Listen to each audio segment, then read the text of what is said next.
ವೀಕ್ಷಕರಿಗೆಲ್ಲ ನಮ್ಮ ಚಾನೆಲ್ಗೆ ಮತ್ತೊಮ್ಮೆ ಆತ್ಮೀಯವಾದ ಸ್ವಾಗತ.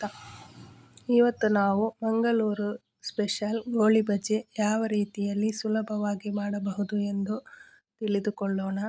ಇದು ಮಂಗಳೂರಿನ ಎಲ್ಲ ಹೋಟೆಲ್ಗಳಲ್ಲಿ ಸಿಗುವ ಒಂದು ಸ್ಪೆಷಲ್ ತಿಂಡಿ. ಇದು ತುಂಬ ಚೆನ್ನಾಗಿರುತ್ತದೆ. ಒಳಗಡೆ ತುಂಬ ಸಾಫ್ಟಾಗಿ ಮತ್ತು ಫ್ಲಫಿಯಾಗಿರುತ್ತದೆ ಮತ್ತು ಹೊರಗಡೆಯಿಂದ ಸ್ವಲ್ಪ ಕ್ರಿಸ್ಪಿಯಾಗಿರುತ್ತದೆ. ಇದು ಸಾಯಂಕಾಲ ಟೀ ಟೈಮಿಗೆ ಮತ್ತು ಬೆಳಗಿನ ತಿಂಡಿಗೆ ಕೂಡ ತುಂಬ ಸುಲಭವಾಗಿ ನಾವು ಮಾಡಿಕೊಳ್ಳಬಹುದು. ಇದಕ್ಕೆ ಬೇಕಾದಂತಹ ಇಂಗ್ರೀಡಿಯೆಂಟ್ಸನ್ನು ಸಮ ಪ್ರಮಾಣದಲ್ಲಿ ತೆಗೆದುಕೊಂಡರೆ ಇದು ತುಂಬ ಚೆನ್ನಾಗಿ ಬರುತ್ತದೆ. ಬನ್ನಿ ಹೇಗೆ ಮಾಡುವುದೆಂದು ತಿಳಿದುಕೊಳ್ಳೋಣ. ಸ್ಟೀಲ್ ಪಾತ್ರೆ ತೆಗೆದುಕೊಂಡು ಅದಕ್ಕೆ 1 ಕಪ್ನಷ್ಟು ಮೊಸರು ಹಾಕಿಕೊಳ್ಳಿ. ನಾನು ಇಲ್ಲಿ ಸಣ್ಣ ಕಪ್ನಲ್ಲಿ ಮೆಸರ್ಮೆಂಟ್ ತೋರಿಸ್ತಾ ಇದ್ದೇನೆ. ಅದಕ್ಕೆ 4 ಟೇಬಲ್ ಸ್ಪೂನ್ನಷ್ಟು ಸಕ್ಕರೆ, ಸ್ವಲ್ಪ ಅರ್ಧ ಟೀ ಸ್ಪೂನ್ನಷ್ಟು ಬೇಕಿಂಗ್ ಸೋಡಾ, 1 ಟೀ ಸ್ಪೂನ್ನಷ್ಟು ಉಪ್ಪು ಹಾಕಿ ಚೆನ್ನಾಗಿ ಕಲಸಿಕೊಳ್ಳಿ. ಚೆನ್ನಾಗಿ ಕಲಸಿಕೊಳ್ಳಬೇಕು ನಾವು. ಸಕ್ಕರೆ, ಉಪ್ಪು, ಸೋಡಾ ಎಲ್ಲವೂ ಚೆನ್ನಾಗಿ ಮಿಕ್ಸ್ ಆಗಬೇಕು. ಈಗ ಇದು ಮಿಕ್ಸ್ ಆಗಿದೆ.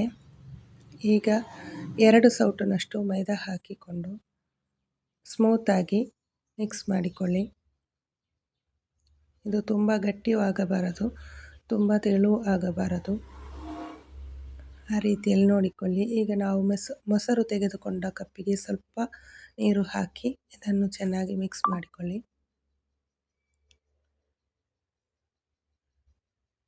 ಹಿಟ್ಟಿನ ಹದ ಈ ರೀತಿಯಲ್ಲಿರಬೇಕು.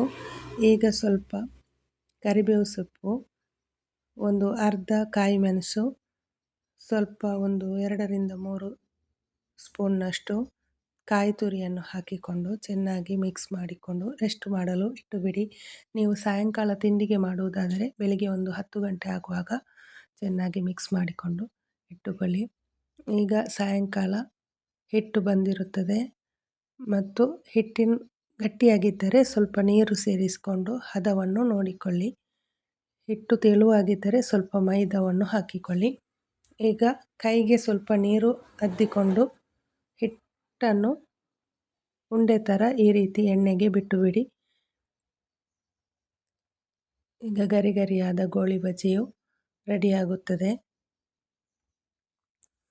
ಈ ಗೋಳಿ ಬಜೆ ಮಾಡುವಾಗ ಮೊಸರು ಜಾಸ್ತಿ ಆದರೆ ಅದು ಅಷ್ಟೊಂದು ಒಳಗೆ ಫ್ಲಫಿಯಾಗಿ ಬರುವುದಿಲ್ಲ.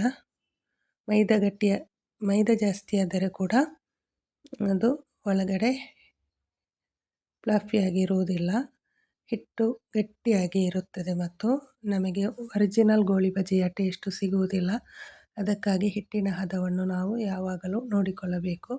ಈಗ 2ನೇ ಬ್ಯಾಚನ್ನು ಕೂಡ ನಾನು ಕಾಯಿಸಿಕೊಳ್ಳುತ್ತಾ ಇದ್ದೇನೆ.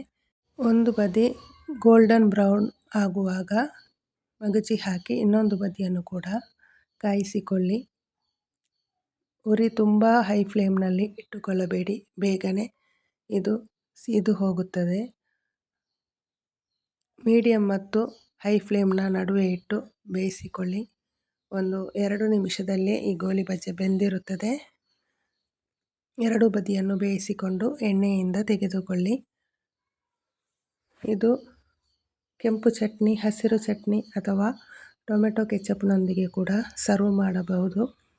ಈಗ ಸ್ವಾದಿಷ್ಟವಾದ ಗೋಳಿ ಬಜೆ ತಿನ್ನಲು ರೆಡಿಯಾಗಿರುತ್ತದೆ.